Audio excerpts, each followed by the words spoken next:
A rotina de Marina era marcada pelo som repetitivo do despertador e o trajeto exaustivo de 2 ônibus até o escritório onde trabalhava como recepcionista. Em uma manhã de inverno particularmente rigorosa, seus olhos captaram uma figura destoante no cenário cinzento da esquina onde morava há 5 anos. Um senhor de cabelos brancos impecavelmente penteados descansava sobre o concreto frio, vestindo um terno escuro que, embora gasto e empoeirado, conservava o corte de uma peça outrora valiosa. A dignidade que ele emanava, mesmo em meio à vulnerabilidade da rua, paralisou os passos de Marina. Movida por um impulso de compaixão que superava seu medo de atrasar, ela se aproximou cautelosamente. "Bom dia", ela disse com voz suave. "O senhor está bem?" O homem levantou o olhar, revelando uma tristeza profunda e educada, o tipo de olhar que já viu o mundo desmoronar, mas ainda mantém o brilho da resiliência. Percebendo que o idoso tremia sob o tecido fino do paletó, Marina não hesitou em oferecer sua própria caneca térmica, o único calor que possuía para enfrentar o dia de trabalho. "Quer um pouco de café? Está quentinho. Vai ajudar com esse frio", ofereceu ela. O homem, demonstrando uma polidez que confirmava sua origem distinta, tentou recusar por puro altruísmo. "Não precisa, moça. Guarde seu café. Você deve precisar para trabalhar, por favor", respondeu ele, com a voz enfraquecida pela exposição aos elementos. Marina, percebendo a hesitação, insistiu com uma mentira piedosa, afirmando que havia feito bebida em excesso e que ela seria desperdiçada.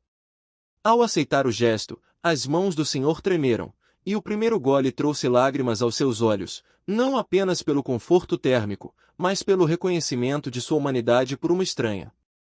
Enquanto ele saboreava a bebida como se fosse um elixir precioso, Marina sentou-se ao lado dele na calçada, ignorando os minutos que passavam. "Qual é o seu nome?" perguntou ela. "Edmundo", ele respondeu, recuperando a compostura. "Edmundo Silveira." Marina se apresentou e a conversa fluiu com uma sofisticação inesperada. O vocabulário de Edmundo era refinado, suas pausas eram precisas e sua postura, mesmo no chão, era de alguém que conhecia os salões da alta sociedade. Curiosa, ela perguntou há quanto tempo ele estava ali e o que buscava. "Algumas semanas", ele explicou, olhando para a casa abandonada às suas costas. "Estou esperando uma visita muito importante. Alguém que precisa me encontrar. São pessoas que um dia significaram muito para mim. Pessoas que espero que ainda se importem." A jornada de trabalho de Marina foi atravessada pela imagem de Edmundo. Ela mal conseguia se concentrar nos telefonemas e planilhas, imaginando a reviravolta que leva um homem de tamanha distinção a aguardar um milagre em uma esquina esquecida. Ao retornar para casa, encontrou-o na mesma posição, como uma sentinela de sua própria esperança. "Como foi o dia, seu Edmundo?" indagou ela, já planejando o dia seguinte. "Tranquilo, ainda esperando", ele respondeu com um sorriso resiliente. Marina prometeu que, na manhã seguinte, traria não apenas o café, mas pães frescos da padaria local. A gratidão no olhar de Edmundo foi tão intensa que ela sentiu que aquele pequeno gesto era, para ele, o último fio que o ligava ao mundo dos vivos. No entanto, a bondade de Marina logo encontrou resistência no julgamento alheio. Sua vizinha, Berenice, observava a cena com o senho franzido enquanto regava as plantas. "Marina, vi você conversando com aquele homem da esquina", disse Berenice, em tom de advertência. "Você tem que tomar cuidado. Se continuar dando atenção, vai atrair mais gente indesejada para nossa rua." Marina, firme em seu propósito, não se deixou abalar pela frieza da vizinha. "Ele não é gente indesejada, dona Berenice. É apenas alguém que está passando por dificuldades", rebateu ela.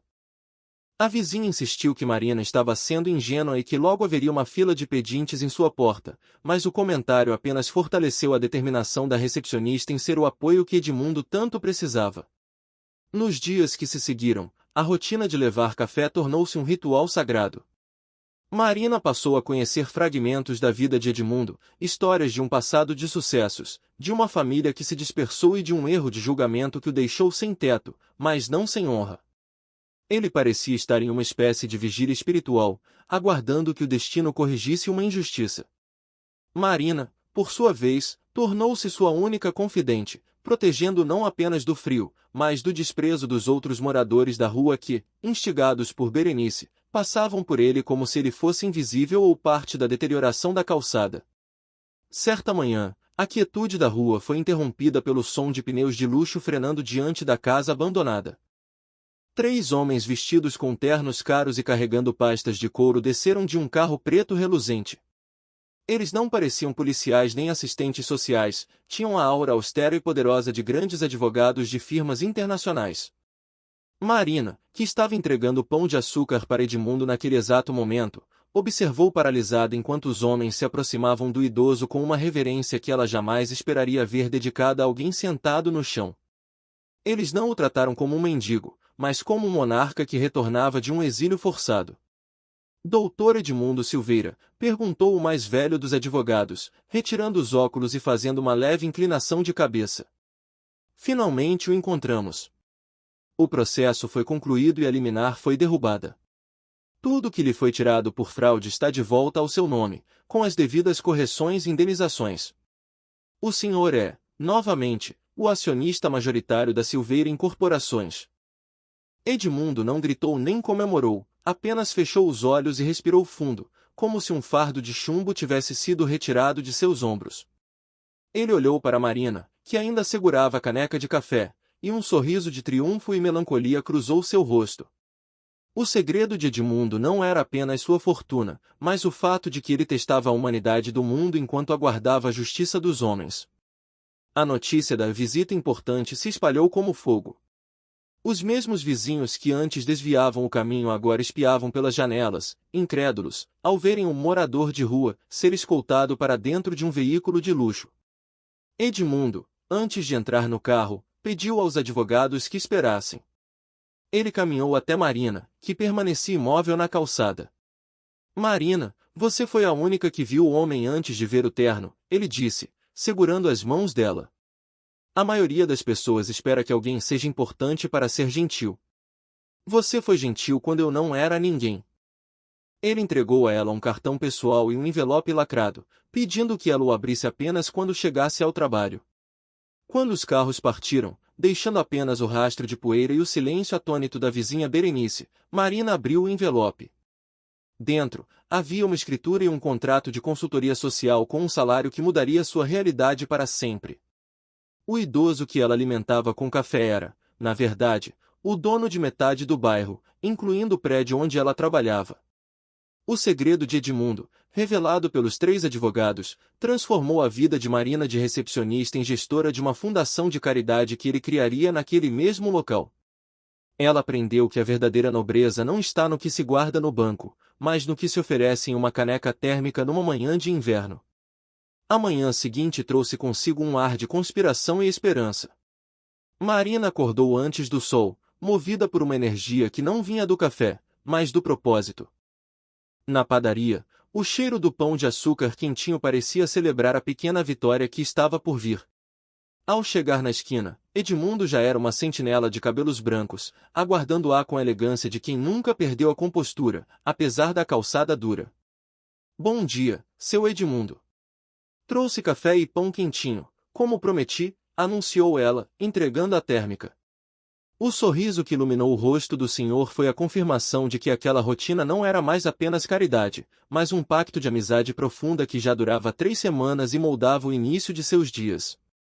Com o passar do tempo, as camadas de silêncio de Edmundo começaram a ruir, revelando uma alma sofisticada e ferida.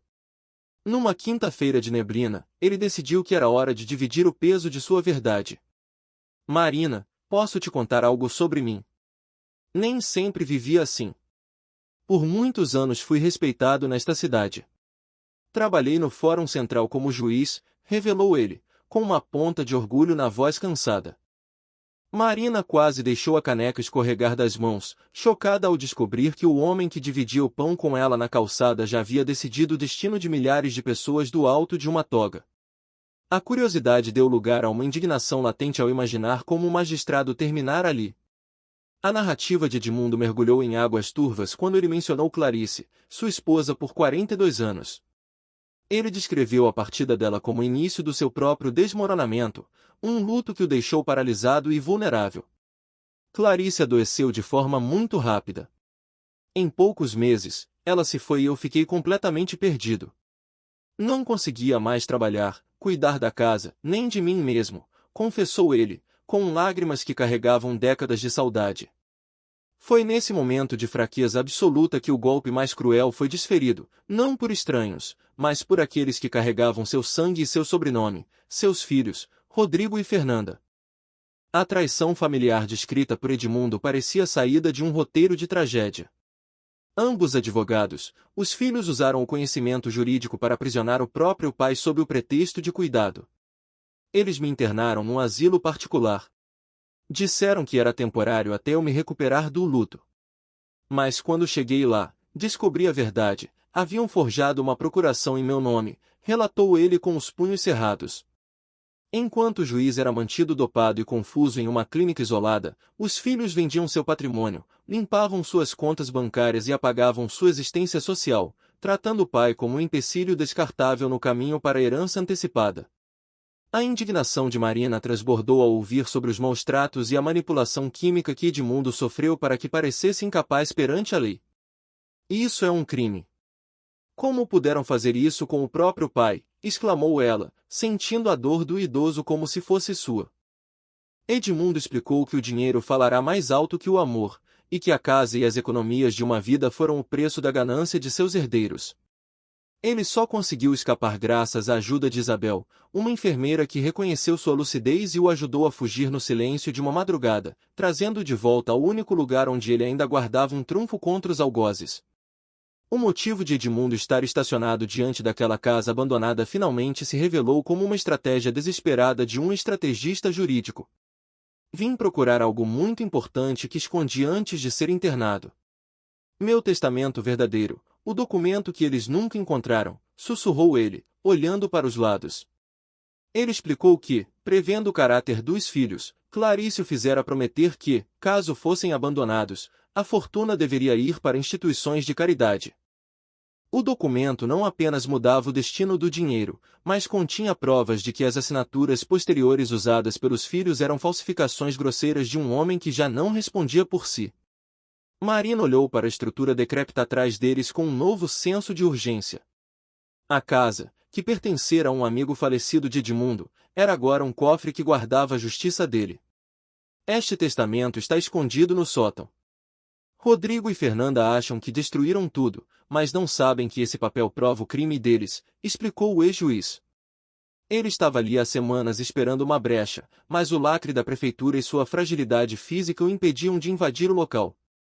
Ele era um homem de leis preso do lado de fora da sua única prova, assistindo ao tempo passar enquanto sua dignidade dependia de um salto que ele não podia mais dar. A conexão entre eles, que começara com uma caneca de café, atingiu um ponto de não retorno. Marina percebeu que o segredo de Edmundo não era apenas sobre dinheiro, mas sobre restaurar a ordem das coisas. Ela olhou para as próprias mãos, mãos de uma trabalhadora simples, e depois para o homem que o sistema tentou apagar. Seu Edmundo, isso significa que existe uma forma de provar que eles cometeram um crime, disse ela, sentindo a responsabilidade de ser o braço que ele já não tinha. A casa abandonada não era mais um entulho urbano, era o tribunal onde a sentença final de Edmundo seria proferida, e ele precisava de um cúmplice. Com o coração batendo forte, Marina tomou sua decisão. Ela não era juíza, não era advogada, mas possuía a coragem que faltava aos filhos de Edmundo. Ela sabia que entrar em uma casa lacrada poderia trazer problemas com a polícia ou com seu emprego, mas a visão do juiz injustiçado sendo humilhado na calçada era uma injustiça maior do que qualquer norma técnica. Seu Edmundo, ela disse com uma determinação que fez o idoso se impertigar. Eu vou entrar naquela casa para o senhor. Se o documento está lá, nós vamos encontrá-lo e vamos fazer seus filhos pagarem por cada gota de café que o senhor teve que tomar no frio. O plano começou a se desenhar ali mesmo, na calçada. Marina usaria o horário de almoço para observar os fundos da residência e encontrar uma entrada menos visível, enquanto Edmundo atuara como vigia. A cumplicidade entre a recepcionista e o ex-juiz transformou a esquina em um quartel-general. Eles sabiam que, assim que aquele papel viesse à luz, a vida de Marina também seria arrastada para o epicentro de uma batalha jurídica colossal. Mas, para ela, não se tratava mais de risco, e sim de lealdade. O segredo estava prestes a ser desenterrado, e o café da manhã seguinte prometia ter o sabor amargo da vingança e o doce da redenção. A decisão de Marina foi selada com um aperto de mãos que carregava mais peso do que qualquer contrato jurídico que ela já tivesse assinado. Naquela calçada empoeirada, ela olhou nos olhos do ex-juiz e declarou sua lealdade. Eu vou ajudá-lo a recuperar esse documento. Vamos provar que seus filhos cometeram um crime terrível, afirmou ela, sentindo a gravidade de suas palavras. Edmundo, cujas esperanças haviam sido reduzidas a cinzas pela traição familiar, sentiu o impacto daquela promessa como um sopro de vida. Marina, você faria isso por mim. Mas pode ser perigoso. Rodrigo e Fernanda são pessoas influentes, têm contatos poderosos, alertou ele, a voz embargada pela preocupação. Contudo, a determinação dela era inabalável. Para ela, a justiça não era um conceito abstrato, mas uma dívida que precisava ser cobrada. Para Marina, o medo de represálias era insignificante diante da crueldade que testemunhara na história de seu amigo. Não me importo com isso. O que eles fizeram com o senhor é inaceitável. Nenhum pai merece ser abandonado e roubado pelos próprios filhos, rebateu com firmeza. Edmundo chorou, não de tristeza, mas de alívio por finalmente ser enxergado por alguém. Minha filha, você é a resposta às orações que faço todas as noites. Clarice deve ter mandado você para mim, sussurrou ele. Naquele instante, Marina deixou de ser apenas a moça do café para se tornar o braço direito de um homem que o sistema tentou apagar. Amanhã começamos a planejar como vamos recuperar seu testamento. E depois vamos fazer seus filhos pagarem por tudo o que fizeram, prometeu ela antes de partir. A noite de Marina foi povoada por sombras e estratégias, enquanto o sono fugia diante da indignação que fervilhava em seu peito. Na manhã seguinte, ela surgiu na esquina carregando um arsenal diferente, um caderno pequeno e uma caneta, pronta para mapear os pecados dos Silveira. Após os cumprimentos usuais, ela foi direto ao ponto. Então, vamos transformar essa esperança em realidade. Preciso saber tudo sobre seus filhos, onde trabalham, onde moram, qual o nome do escritório deles. Perguntou, já posicionando a caneta.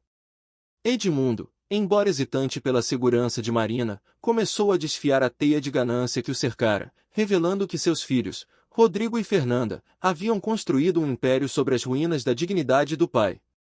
A riqueza dos detalhes fornecidos por Edmundo revelava o tamanho da pilhagem que sofrerá. Ele explicou que o escritório Silveira e Associados operava no 20º andar de um prédio luxuoso, utilizando o prestígio que ele, como juiz, levou décadas para consolidar. Rodrigo comprou uma mansão no bairro Jardim Esperança, depois que vendeu minha casa. Fernanda mora num apartamento de cobertura na Avenida Brasil. Compraram tudo com o meu dinheiro, relatou Edmundo com amargura. Os números eram astronômicos para a realidade de uma recepcionista. 2 milhões de reais haviam sido drenados de suas contas enquanto ele era mantido dopado e isolado em um asilo. Um valor que representava o suor e os sonhos de uma vida inteira ao lado de sua amada Clarice. Decidida a não dar um passo em falso, Marina utilizou sua rede de contatos para validar a história do ex-juiz, recorrendo à sua amiga Solange, que trabalhava no cartório central.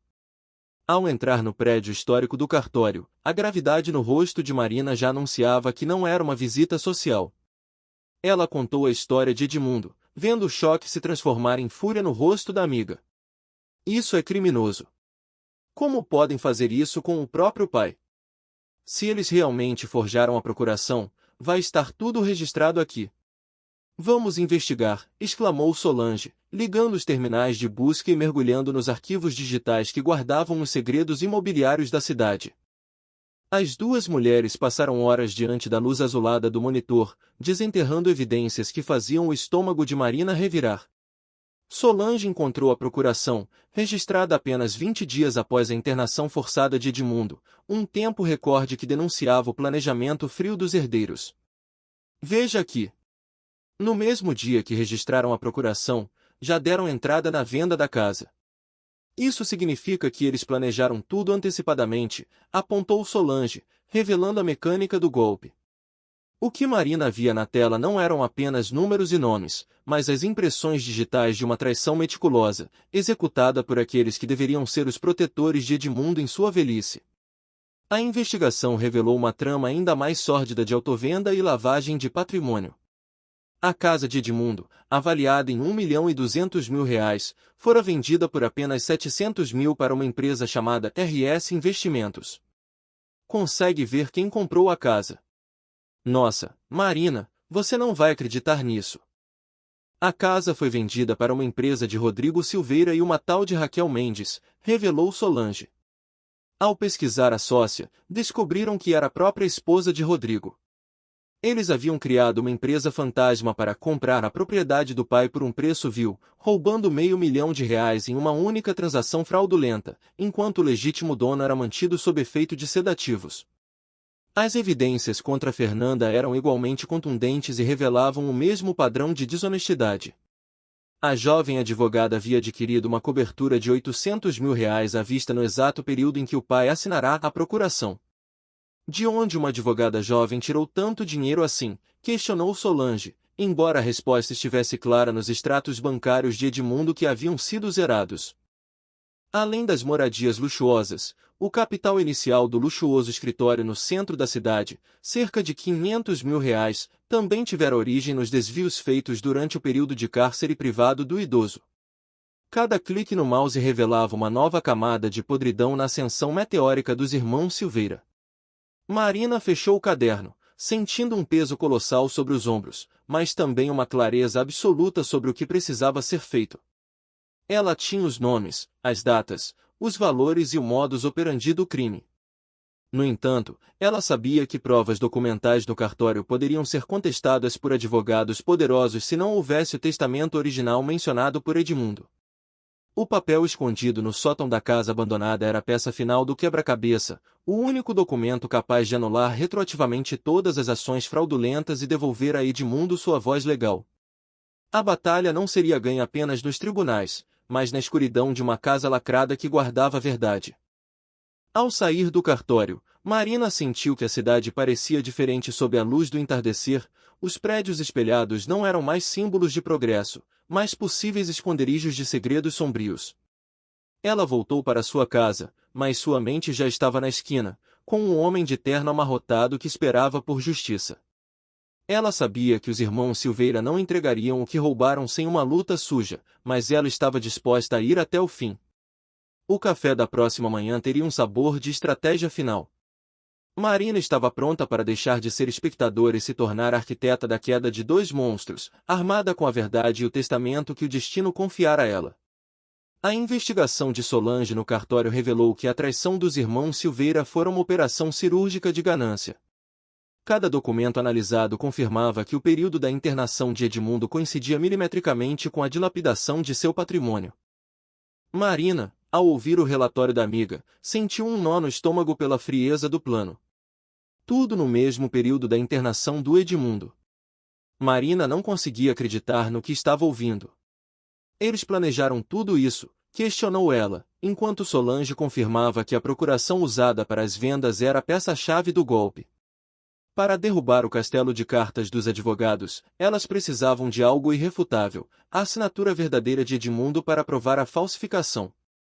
A esperança de justiça agora residia nos escombros de uma casa abandonada, onde Edmundo jurava ter escondido a prova de sua sanidade e vontade. Marina sabia que, se encontrassem o testamento original, os crimes de estelionato e falsidade ideológica seriam impossíveis de ignorar.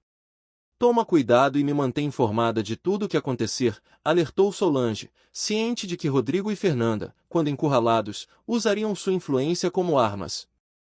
Marina, porém, já não era mais a recepcionista intimidada pela hierarquia, ela era a guardiã de uma verdade que precisava de luz, e sua determinação blindava qualquer resquício de medo. Na manhã seguinte, o encontro na esquina foi carregado de uma tensão elétrica. Marina espalhou as cópias dos documentos do cartório diante de Edmundo, cujas mãos tremiam ao ler sobre a empresa fantasma criada por seu próprio filho. Eles criaram uma empresa para roubar minha própria casa, sussurrou ele, a voz falhando diante da confirmação documental da crueldade. Marina explicou que o escritório luxuoso e as coberturas foram financiados com o sangue e o suor de sua carreira como juiz. O choque deu lugar a uma urgência febril. Eles precisavam agir antes que os filhos percebessem que o pai não estava mais sob o efeito de sedativos. O plano para a invasão foi traçado sob a vigilância das luzes de rua. Edmundo indicou uma janela nos fundos da construção lacrada que poderia ser o portal para a redenção de ambos. Se conseguirmos chegar lá sem sermos vistos, eu vou com o senhor hoje à noite, decidiu Marina. Edmundo tentou protestar, temendo pelo futuro da jovem, mas ela foi implacável em sua lealdade. Naquela noite, às 10 horas, o silêncio da rua foi quebrado apenas pelos passos furtivos da dupla. Marina, armada com uma lanterna e uma coragem recém-descoberta, guiava o ex-juiz pela escuridão, rumo ao passado que ele precisava resgatar. A janela cedeu com um rangido que pareceu um trovão no silêncio da noite, fazendo-os congelar por instantes intermináveis. O interior da casa era um mausoléu de lembranças, cheirando a mofo e poeira acumulada. Cuidado com os vidros quebrados, sussurrou Edmundo, movendo-se com uma agilidade que a adrenalina lhe devolvia. Eles subiram a escada rangente até o sótão, um lugar que outrora fora o refúgio de sua esposa Clarice. Ali, sob tábuas soltas do assoalho, Edmundo tateou a escuridão até encontrar o toque frio de uma pasta plástica. O tesouro não era ouro, mas o papel que devolvia a ele seu nome e sua dignidade. Ao abrir a pasta, a luz da lanterna revelou o testamento perfeitamente preservado, um documento que destinava sua herança a um orfanato em caso de maus tratos. O testamento. Isso é uma bomba. Com esse documento, provamos que eles não tinham direito a nada, exclamou Marina, impressionada com a previdência de Edmundo. Mas o idoso tinha um trunfo adicional, um gravador digital com o último desejo de Clarice, uma prova vocal da intenção do casal. Aqueles arquivos representavam a sentença de prisão para Rodrigo e Fernanda, transformando a impunidade dos irmãos em uma contagem regressiva para o tribunal. A próxima etapa exigia um aliado que não pudesse ser comprado pelo poder do escritório Silveira. Marina lembrou-se de Gustavo Ferreira, um advogado de integridade inquestionável que trabalhava longe dos holofotes e do luxo. No dia seguinte, ela faltou ao trabalho, priorizando a missão que o destino lhe confiara. No modesto escritório de Gustavo, a história de Edmundo foi desfiada em detalhes, desde a internação forçada até a descoberta da empresa fantasma. Gustavo, um homem de cabelos grisalhos e olhar atento, ouviu tudo em um silêncio carregado de uma indignação que crescia a cada prova apresentada. A reação de Gustavo foi a validação que eles precisavam para seguir em frente. Isso é revoltante. Em 30 anos de advocacia, já vi muita covardia, mas isso supera tudo, afirmou ele, fechando a pasta com os documentos roubados da casa abandonada. Marina sentiu um alívio imenso ao perceber que agora tinha um estrategista legal ao seu lado. Doutor Gustavo, o senhor pode nos ajudar? Perguntou ela, com a ansiedade estampada no rosto. O advogado olhou para Edmundo, não como um morador de rua, mas como um magistrado que ele um dia fora, e prometeu que a justiça seria feita com o rigor que o caso exigia. O plano de ação de Gustavo era meticuloso. Eles não apenas processariam os filhos, mas pediriam a anulação imediata de todas as vendas e o bloqueio dos bens. Posso e vou. Vamos entrar com um pedido de urgência para garantir que eles não dilapidem o que resta, explicou o advogado. Marina percebeu que a rede estava se fechando. O café que ela levava todas as manhãs para a esquina tinha se tornado combustível para uma revolução jurídica. Edmundo, antes um homem invisível sentado no concreto, agora era o autor de uma ação que abalaria as estruturas do judiciário local, expondo a podridão escondida sob os ternos caros de seus herdeiros. Ao saírem do escritório, Edmundo olhou para o céu com uma serenidade que Marina ainda não tinha visto. Ele não era mais o homem esperando uma visita importante, ele era o homem que estava voltando para casa. Marina sabia que o caminho ainda teria confrontos amargos e que Rodrigo e Fernanda lutariam com todas as suas garras, mas ela estava pronta. O segredo fora revelado, a prova fora recuperada e a aliança entre a recepcionista e o juiz era inquebrável. O próximo passo seria bater à porta dos filhos, não para pedir café, mas para entregar a notificação de que o império de mentiras deles tinha chegado ao fim. A nobreza do gesto de Marina encontrou um espelho na ética de Gustavo Ferreira. O advogado, ao ouvir o relato completo e analisar a documentação, recusou qualquer pagamento pelo serviço, vendo no caso não um negócio, mas uma missão de reparação histórica. Não vou cobrar nada por este caso. Isso aqui é questão de justiça, declarou ele, silenciando os protestos de Edmundo. Gustavo explicou que o ex-juiz já havia pago sua dívida com a sociedade através de décadas de serviço íntegro no fórum, e que agora cabia a ele, como advogado, garantir que a lei funcionasse para quem a defendeu por tanto tempo. O testamento e a gravação de Clarice eram, na visão técnica de Gustavo, provas inquestionáveis que transformariam o golpe dos filhos em uma condenação inevitável. O plano jurídico foi traçado com o rigor de um enxadrista. Gustavo pretendia registrar uma queixa-crime imediata por estelionato, falsidade ideológica e apropriação indébita, além de uma ação civil para anular cada venda fraudulenta. Ao ser questionado sobre a pena, o advogado foi direto. Os irmãos poderiam enfrentar até 12 anos de reclusão. Doutor Gustavo, preciso confessar uma coisa. Tenho medo deles. São pessoas influentes, têm contatos poderosos, admitiu Edmundo, sentindo o peso do sobrenome que ele mesmo construíra.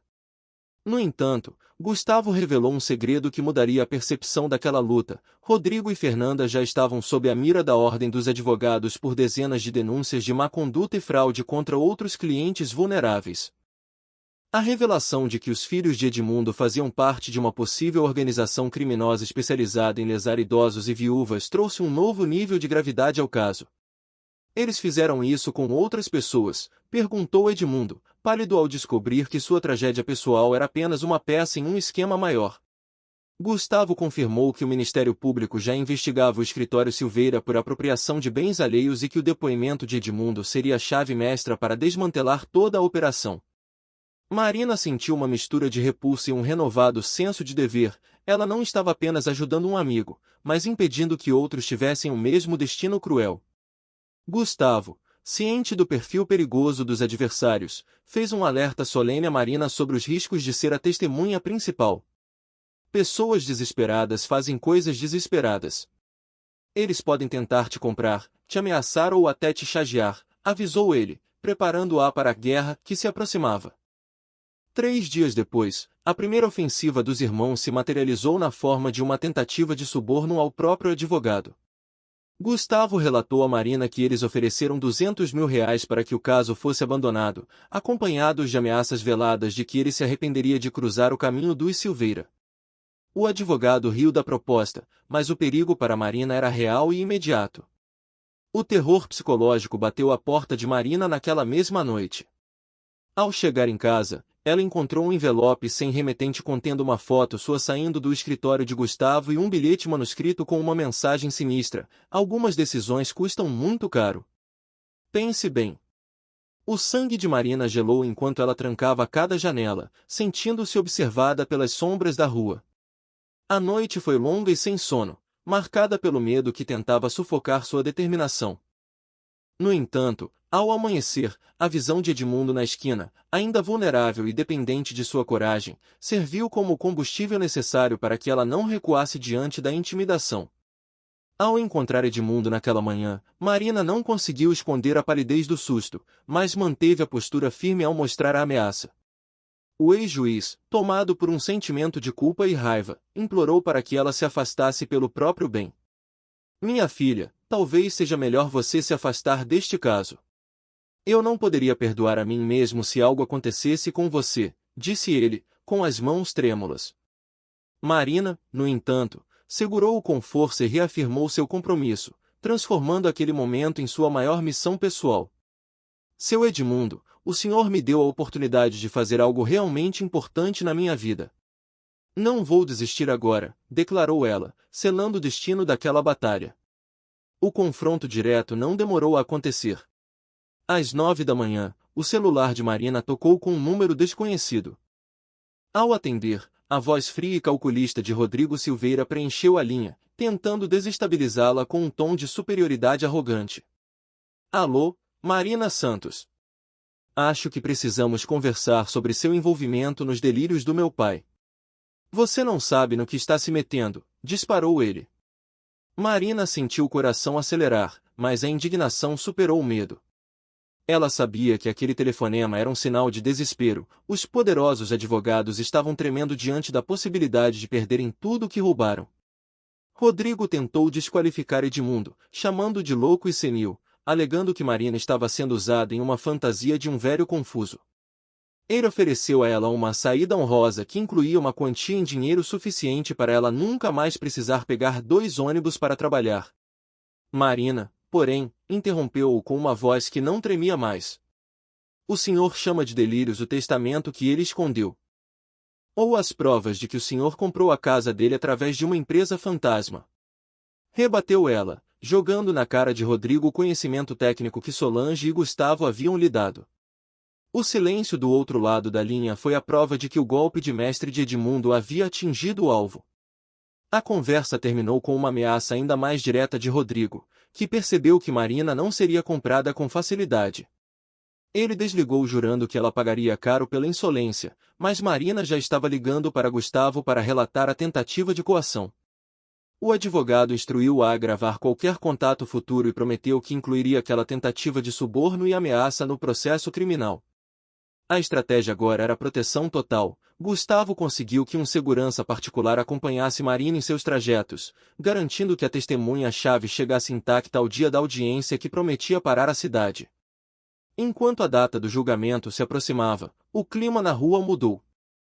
Até a vizinha Berenice, que antes criticava a presença de Edmundo, silenciou-se ao perceber o movimento de carros de polícia e advogados na esquina.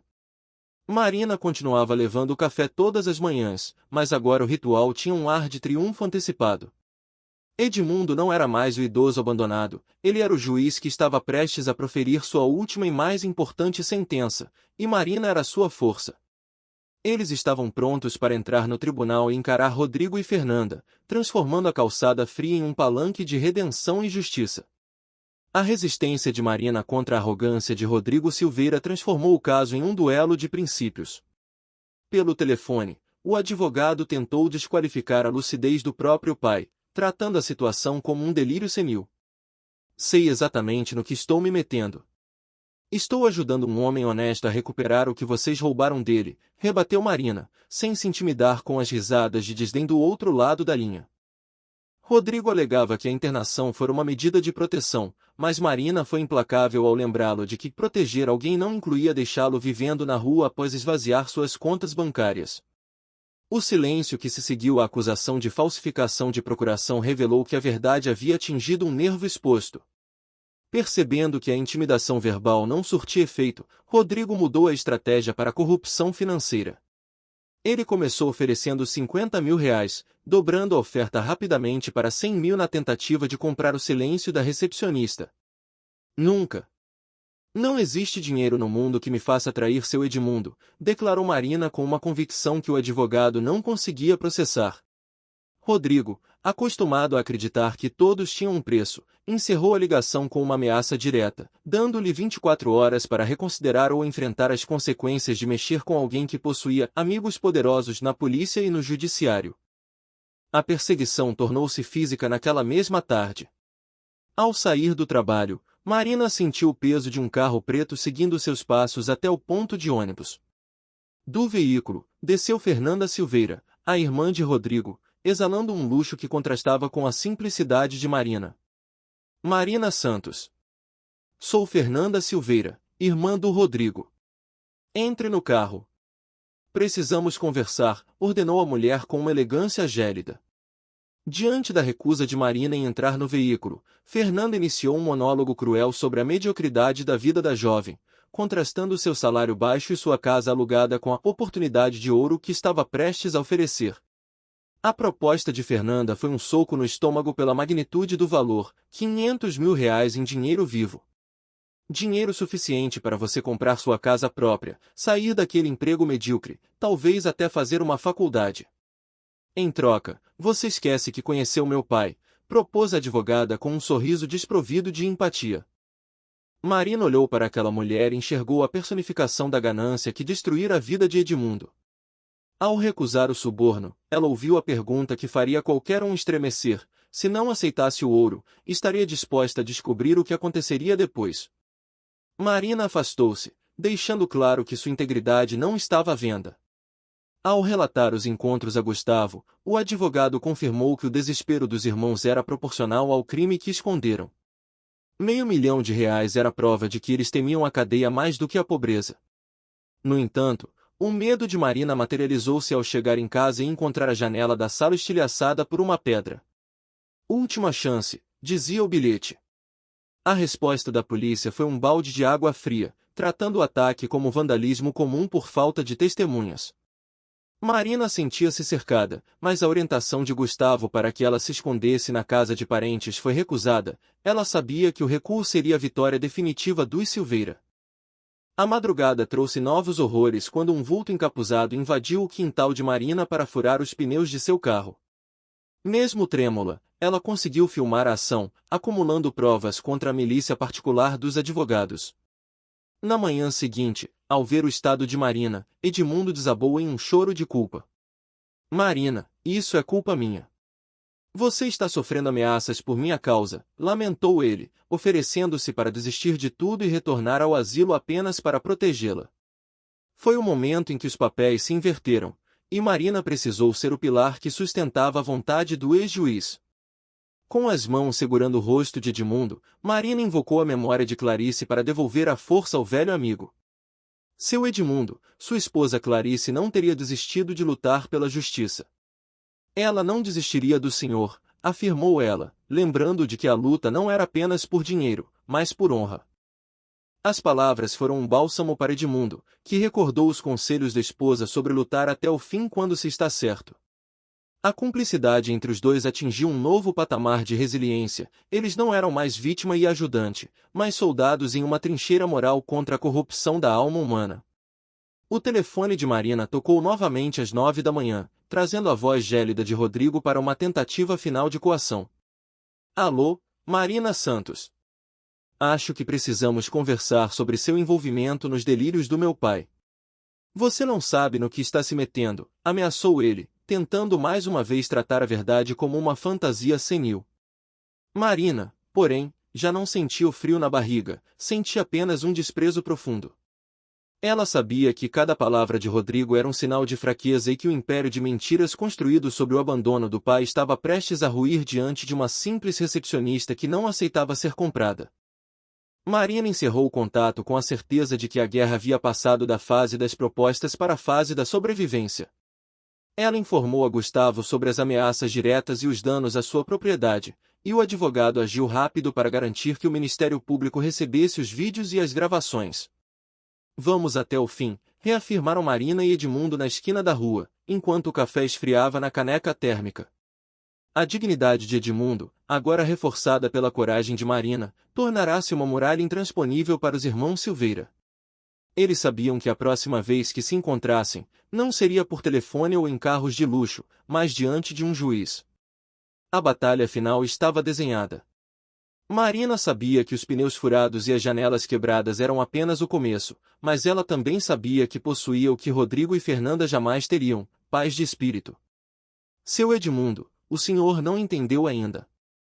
Não estou fazendo isso só pelo senhor, estou fazendo pela justiça, concluiu ela com um sorriso que desafiava o medo. Eles estavam prontos para enfrentar o sistema, as ameaças e o poder econômico, armados apenas com uma pasta plástica recuperada de um sótão e a convicção de que nenhuma quantia de dinheiro poderia apagar a luz da verdade. A guerra contra os irmãos Silveira atingiu um novo patamar de hostilidade, provando que a coragem de Marina não era a ausência de medo, mas a persistência em face dele. 2 dias após o vandalismo em seu carro, ela foi cercada por Rodrigo e Fernanda na porta de sua própria casa. Eles não buscavam mais as sombras, queriam que a vizinhança visse sua força. Bom dia, Marina, saudou Rodrigo com um sorriso que fuzilava qualquer vestígio de humanidade. Marina, sentindo o peito oprimir, exigiu que saíssem de sua propriedade, mas a dupla de advogados estava ali para apresentar o que chamavam de proposta civilizada. Uma última tentativa de comprar a integridade daquela que se tornará o maior obstáculo entre eles e a impunidade. Fernanda, portando uma pasta de couro legítimo, demonstrou o quanto haviam devassado a vida da recepcionista, citando seu salário exato de R$ 2.300 e sua falta de bens. A proposta era obscena para os padrões de Marina, um cargo de secretária executiva com um salário de R$ 15.000 mensais. Vocês não estão me oferecendo um emprego, estão me oferecendo suborno, disparou Marina, recusando-se a suavizar a transação criminosa. Fernanda, com uma frieza cirúrgica, corrigiu-a dizendo que era apenas uma oportunidade de garantir o futuro, enquanto Rodrigo tentava pintar o pai como um homem senil e descartável, cujos poucos anos de vida não valiam o sacrifício de Marina. A visão daqueles irmãos chocou Marina mais do que as ameaças físicas. Ela percebeu que eles não se viam como vilões, mas como pragmáticos em um mundo onde os espertos devoram os ingênuos. Vocês são doentes, afirmou ela, recebendo como resposta uma lição cínica de Rodrigo sobre como o mundo funciona. Ao perceberem que o suborno não funcionaria, os irmãos revelaram o verdadeiro trunfo. O conhecimento de que a empresa onde Marina trabalhava, a Deltacom, estava em crise financeira. O dono da empresa era cliente de longa data do escritório dos Silveira, e uma única ligação bastaria para que Marina fosse demitida sob acusações infundadas de conduta questionável. O soco no estômago veio com a confirmação de que eles estavam dispostos a destruir o sustento de Marina para proteger sua fraude. Vocês não podem fazer isso. Podemos e vamos, afirmou Fernanda, dando-lhe um ultimato até o final do dia. No escritório, a tensão tornou-se insuportável. Marina via espectros de sua própria demissão em cada olhar do chefe. Em um momento de desespero, ela recorreu a Gustavo, que revelou que a rede de contatos dos irmãos era justamente a ferramenta que eles usavam para silenciar vítimas anteriores. No entanto, Gustavo possuía seus próprios aliados, homens que, ao contrário dos Silveira, serviam à balança da justiça e não ao peso do ouro. A contraofensiva de Gustavo foi rápida e estratégica. Ele acionou um promotor do Ministério Público para neutralizar a ameaça de demissão, explicando ao dono da Deltacom que qualquer retaliação contra Marina seria processada como obstrução da justiça. O alívio de Marina, porém, foi breve, pois a audiência fora antecipada para o dia seguinte. Amanhã. Estou preparada, garantiu ela, embora o coração batesse no ritmo de uma urgência desconhecida. Gustavo, então, revelou uma informação confidencial que elevava o caso de Edmundo de uma tragédia familiar a um escândalo criminal de proporções épicas. Os irmãos Silveira eram líderes de uma organização criminosa.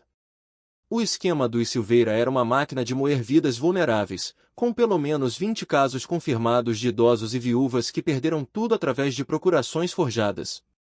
Marina sentiu uma repulsa física ao perceber que Edmundo era apenas um número em uma linha de montagem de crueldade. O Ministério Público estava pronto para agir, mas precisava do depoimento dela e do testamento original para desmoronar a estrutura de defesa dos advogados.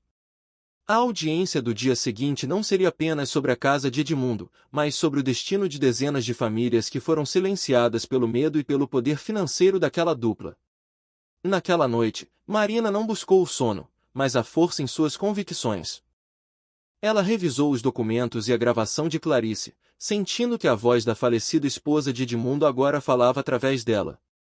O medo de ser desempregada ou perseguida tornou-se pequeno diante da escala do crime que estava prestes a expor.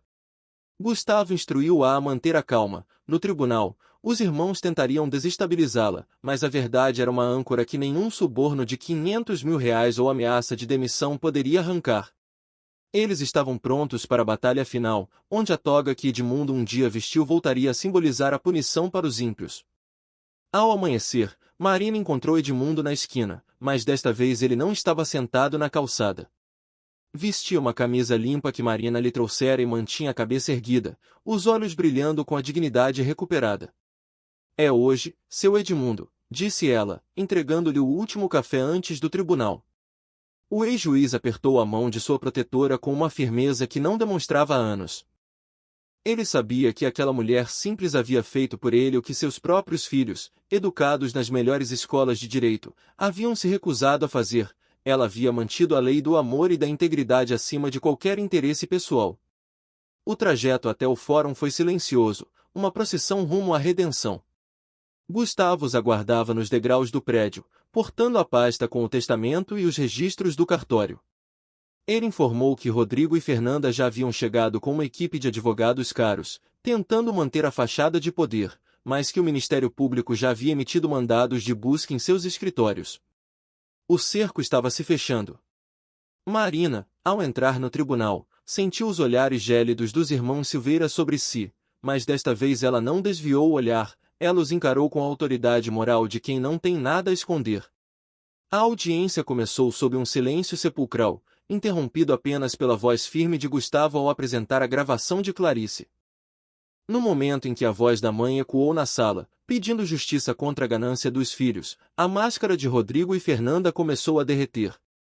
O juiz que presidia a sessão, um antigo colega de Edmundo, observava a cena com uma mistura de tristeza e rigor. Marina foi chamada ao banco das testemunhas, e cada palavra sua era um prego no caixão da liberdade dos irmãos.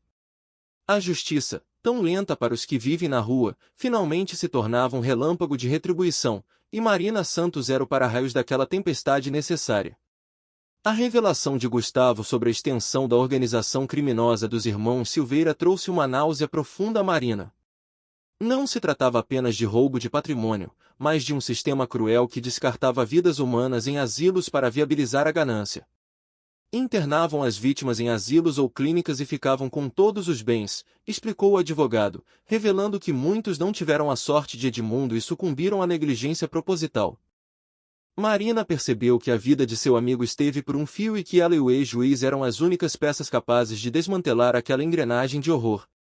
Diante do perigo real, a proteção policial tornou-se uma necessidade imediata para garantir que a justiça chegasse ao tribunal. Na tarde que antecedia o julgamento, a presença da Polícia Civil na porta de Marina consolidou a gravidade da situação.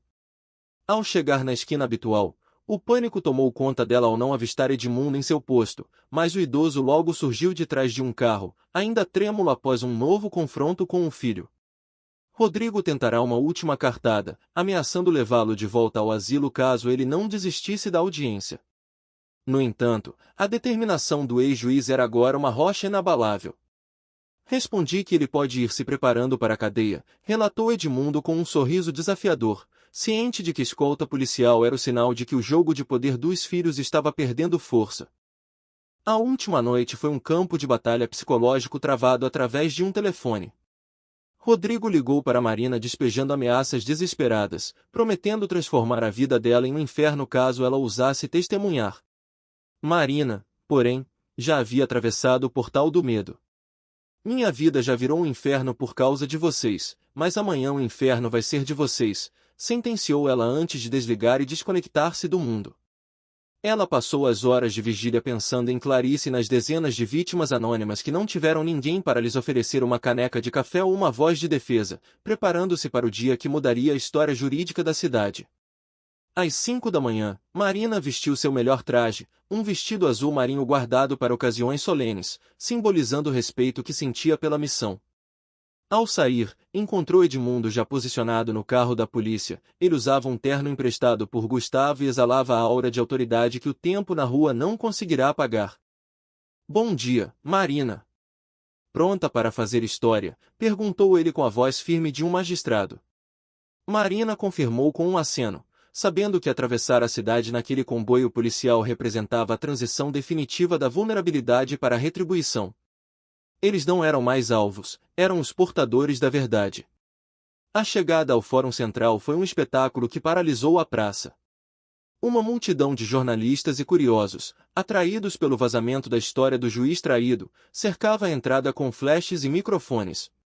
Marina sentiu o braço de Edmundo sob o seu, oferecendo apoio enquanto subiam as escadarias de mármore. O idoso olhou para o prédio onde passará 4 décadas de sua vida com uma serenidade emocionante. Marina, há 40 anos eu subia estas escadas todos os dias para fazer justiça. Hoje estou subindo para receber justiça. Estou mais que preparado, declarou ele, encarando as câmeras com a altivez de quem recuperava seu território. Gustavo os aguardava acompanhado pelo doutor Marcos Pereira, um promotor do Ministério Público que assistiria à audiência com olhos de acusador. A notícia de que os irmãos haviam chegado com uma equipe de 4 advogados e uma postura de suprema confiança trouxe um alerta para o grupo. Gustavo suspeitava que Rodrigo e Fernanda ainda guardavam uma carta na manga para tentar invalidar o depoimento ou os documentos recuperados no sótão. No entanto, O clima no tribunal era de antecipação, parentes de outras vítimas ocupavam os assentos, transformando a audiência privada em um julgamento simbólico de todos os crimes da organização Silveira. A entrada na sala de audiência revelou um cenário de tensão absoluta. O espaço estava lotado, refletindo o impacto social da traição dos filhos contra o pai. Marina surpreendeu-se ao ver até mesmo sua vizinha Berenice na plateia, cuja expressão de desaprovação fora substituída por uma curiosidade ansiosa. Marina, querida, cumprimentou a vizinha, demonstrando que a coragem de Marina havia mudado até mesmo a percepção daqueles que antes julgavam Edmundo como um estorvo. No lado oposto da sala, Rodrigo e Fernanda mantinham-se gélidos, ostentando um luxo que, em poucos minutos, seria confrontado com a crueza das provas documentais e testemunhais. O juiz responsável pelo caso, um antigo conhecido de Edmundo, abriu a sessão com uma solenidade que impunha respeito. Marina sentiu o peso do momento quando Gustavo apresentou a pasta recuperada da casa abandonada. O silêncio foi absoluto quando a gravação de Clarice começou a ecoar pelos alto-falantes do tribunal, trazendo a voz do passado para condenar o presente. Os irmãos Silveira, que até então mantinham uma máscara de arrogância, começaram a trocar olhares inquietos. A estratégia de defesa, baseada na suposta senilidade do pai, desmoronava a cada palavra lúcida e amorosa que saía do pequeno gravador digital. Marina foi chamada ao banco das testemunhas sob o olhar odioso de Rodrigo, mas ela manteve a voz clara ao relatar cada ameaça e cada tentativa de suborno que sofrerá. Ela descreveu a dignidade de Edmundo na calçada e a precisão com que ele relatara sua história, servindo como o pilar humano que validava a prova documental. A tentativa dos advogados de defesa de intimidá-la foi prontamente cortada pelo magistrado, que via na simplicidade da recepcionista a prova mais contundente de integridade. A verdade, despida de artifícios jurídicos, iluminava a sala e deixava os réus sem saída diante da evidência de suas próprias assinaturas forjadas. Ao final do depoimento de Marina, o promotor Marcos Pereira levantou-se para proferir palavras que selariam o destino dos irmãos. Ele detalhou a conexão do caso de Edmundo com as outras 20 investigações de fraude contra idosos, classificando a conduta dos réus como uma abominação jurídica e moral. O juiz, após um breve recesso para análise da prova material, retornou com um semblante severo. A carta na manga dos irmãos revelou-se inútil diante da força do testamento original e do testemunho inabalável de Marina. A sentença não seria apenas uma devolução de bens, mas o início de um longo período de acerto de contas com a liberdade. O ambiente do tribunal estava carregado de uma eletricidade que transcendia os ritos jurídicos tradicionais. Marina sentiu o peso da transformação social ao seu redor quando Berenice, sua vizinha outrora hostil, aproximou-se com o rosto marcado pelo arrependimento. Vim pedir desculpas. Quando soube da história toda, me senti terrível por ter criticado você. Você é uma heroína, confessou a mulher, cujos olhos vermelhos denunciavam que a verdade sobre Edmundo havia finalmente rompido a barreira do preconceito. No lado oposto da sala, o contraste era gritante. Rodrigo e Fernanda Silveira exibiam uma postura de intocabilidade, protegidos por ternos de grife e uma banca de advogados renomados que sorriam com um desdém calculado, acreditando que o poder financeiro ainda ditaria as regras daquele jogo. A entrada da juíza Valéria Monteiro impôs um silêncio imediato e reverencial. Com seus cabelos grisalhos e um olhar que parecia escanear a alma de cada presente, ela abriu a sessão com uma autoridade que não dava margem para encenações.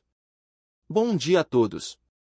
Estamos aqui para julgar a ação de anulação de procuração movida pelo Sr. Edmundo Silveira contra seus filhos Rodrigo e Fernanda Silveira, anunciou, passando a palavra a Gustavo.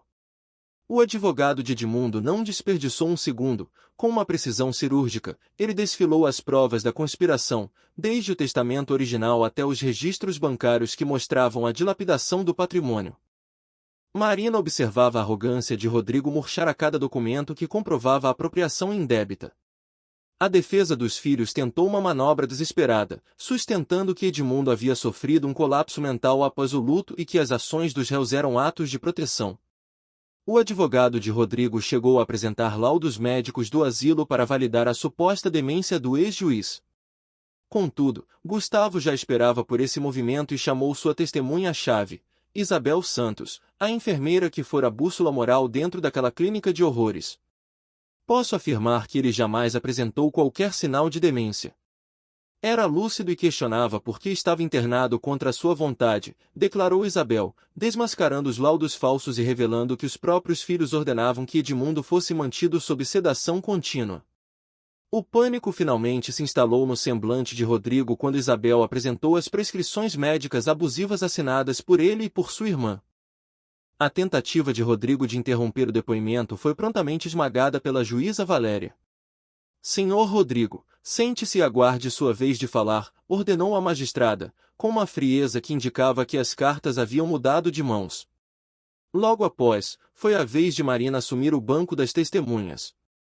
Com as pernas tremendo, mas o coração firme, ela relatou a jornada iniciada com uma simples caneca térmica, descrevendo a lucidez impecável de Edmundo e as ameaças sórdidas que recebeu dos irmãos para que abandonasse o caso. O advogado de defesa, em um último esforço para desqualificar Marina, questionou como uma simples recepcionista sem formação médica poderia avaliar a saúde mental de alguém. Marina, no entanto, não recuou, ela usou a própria simplicidade como escudo.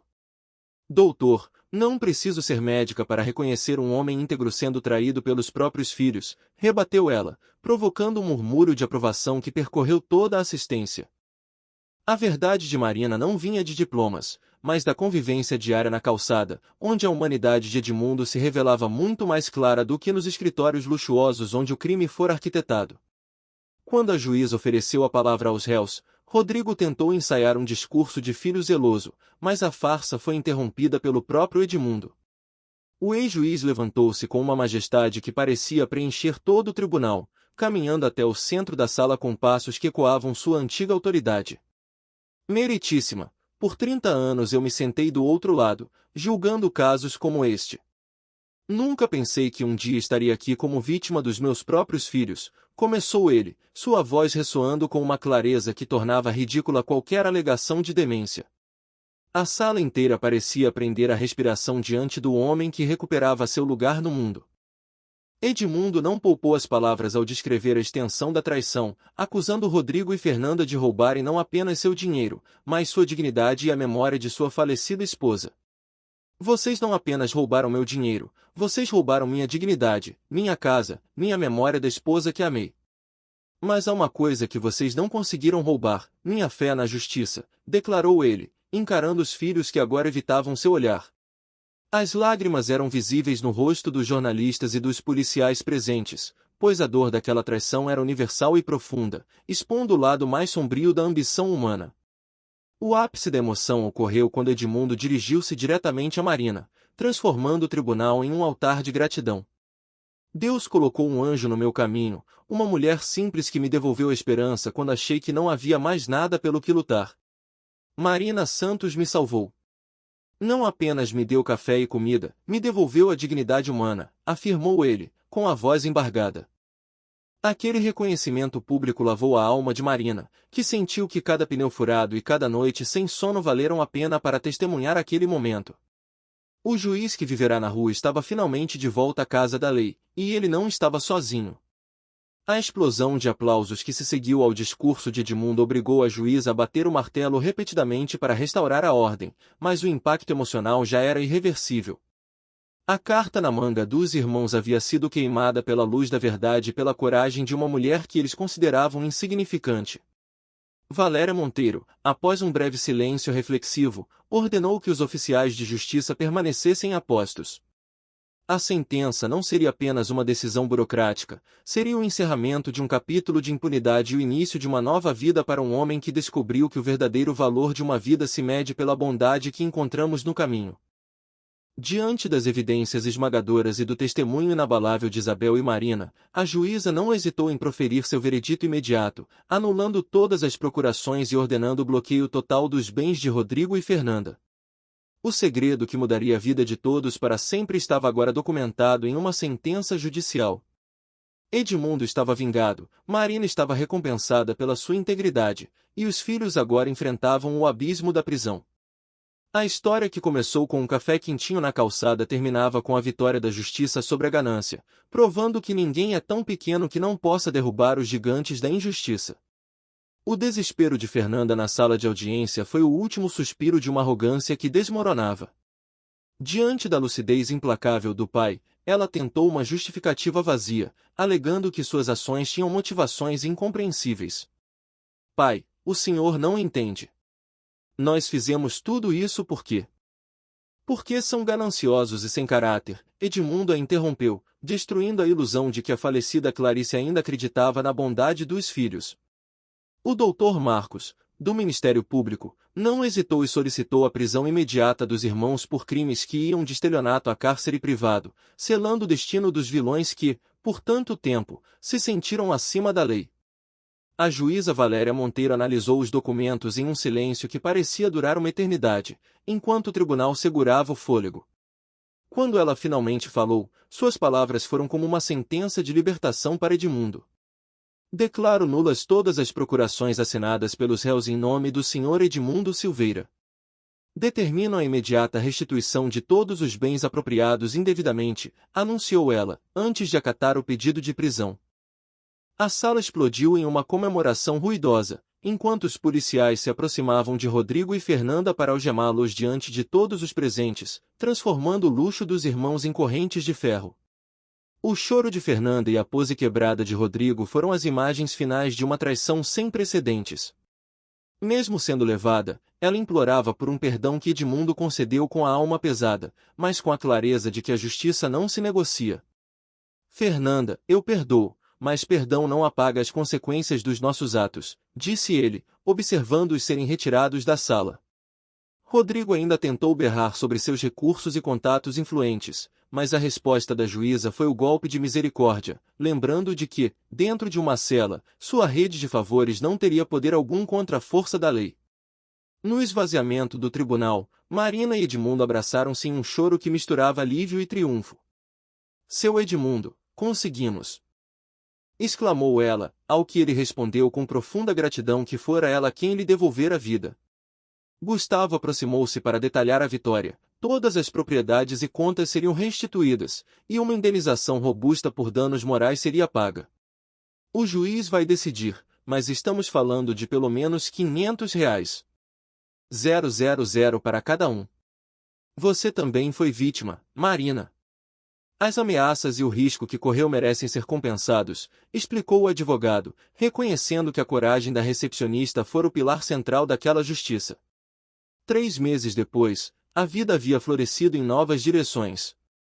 Edmundo retornou para sua casa, mas não para a solidão. Ele transformou parte de sua fortuna e da indenização em um projeto social administrado por Marina. O antigo centro de sua dor tornou-se um centro de apoio para idosos abandonados. Marina, posso te contar um segredo. Naquele primeiro dia, quando você me ofereceu café na calçada, eu pensei que fosse um anjo. Hoje tenho certeza de que estava certo, confessou ele, enquanto tomavam café no jardim. Marina sorriu, atribuindo a verdadeira guia daquela jornada ao espírito de Clarice, que nunca os abandonou. A conversa sob o sol revelou a maior lição que Edmundo tirou daquela tragédia familiar. Ele percebeu que a verdadeira família não é definida pelo sangue, mas pela lealdade demonstrada nos momentos de maior escuridão. Rodrigo e Fernanda me fizeram um favor. Me mostraram quem é minha verdadeira família. Não é quem nasceu do mesmo sangue, é quem está disposto a lutar por você quando você mais precisa, afirmou ele. Marina sentiu os olhos se encherem de lágrimas ao perceber que, embora tivesse começado querendo salvar aquele homem, acabará sendo salva por ele, encontrando um propósito e uma missão de vida que jamais imaginara. Marina confessou que o encontro na calçada mudará sua percepção sobre o mundo e sobre si mesma. Ela percebeu que pequenos atos de bondade têm a potência de gerar ondas gigantescas de mudança. Naquele primeiro dia, quando parei para lhe dar café, eu achei que estava ajudando você. Hoje sei que quem me salvou foi o Senhor. Me deu um propósito, uma missão, disse ela. Edmundo segurou a mão de sua amiga, reforçando que a salvação muitas vezes vem disfarçada de gestos simples e corações genuínos que não buscam recompensa, mas apenas conexão humana. Observando os idosos que agora tinham dignidade e carinho no centro de apoio, Edmundo refletiu sobre seus arrependimentos. Ele lamentou a confiança cega que depositou nos filhos e o tempo que demorou para aceitar a ajuda de Marina, mas garantiu que não mudaria nada na sua decisão de fugir do asilo e esperar na calçada. Não me arrependo de ter fugido daquele asilo, de ter esperado na calçada todos aqueles dias, de ter confiado em você, porque tudo isso me trouxe até aqui, sorriu ele, contemplando a nova realidade onde a justiça e a caridade caminhavam de mãos dadas. A história deles tornou-se um símbolo de que a bondade, embora possa enfrentar obstáculos terríveis e demorar a aparecer, é sempre o destino final de quem persiste no caminho do bem. Seu Edmundo, a história da gente prova uma coisa muito importante, que a bondade sempre vence, afirmou Marina com convicção. Eles levantaram suas xícaras de café em um brinde que celebrava o início de tudo. Um brinde à prova de que anjos existem e às vezes usam roupas simples e oferecem café na rua, concluiu ela, brindando a amizade que nascerá do frio e da fome para aquecer milhares de corações. Enquanto o sol se punha, as vozes contavam uma história que tocaria milhões de pessoas, uma narrativa de humanidade pura.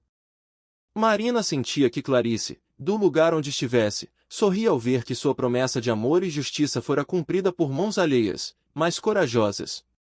A vida de Edmundo e Marina agora estava entrelaçada para sempre por um fio de ouro tecido em uma manhã fria. O amor verdadeiro, como eles provaram, nunca morre, ele se transforma em novas formas de bondade que continuam a iluminar o mundo muito depois que as tempestades passam.